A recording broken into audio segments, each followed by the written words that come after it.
పాలకూర వేసిన పాలక్ పూరీలు అయితే టేస్ట్ అయితే సూపర్ ఉంటాయి. ఎట్లా వేసుకోవాలంటే పాలకూర మంచిగా కడిగేసి ఒక్క పొంగు ఉడికించుకోవాలి.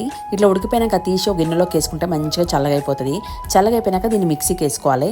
ఇక మిక్సీకి వేసుకునేటప్పుడు ఇంట్లో పాలకూరతో పాటు కొన్ని అల్లం ముక్కలు, ఎల్లిగడ్డలు, మీ కారం ఎంత తింటారో ఆ కారాన్ని బట్టి పచ్చిమిరపకాయలు, ఉప్పు, పసుపు, కొంచెం కొత్తిమీర, అందులోనే కొంచెం జీలకర్ర కూడా వేసి మంచిగా మెత్తగా గ్రైండ్ చేసి పక్కన పెట్టేసుకోండి. ఇప్పుడు గోధుమ పిండి తీసుకొని అందులో కొంచెం నూనె వేసుకొని ఇక మనం మిక్సీకి వేసుకున్న పాలకూర పేస్ట్ కూడా అందులో వేసుకొని మంచిగా చపాతీ పిండిలా కలుపుకొని ఒక అరగంట సేపు పక్కన పెట్టేసుకోవాలి.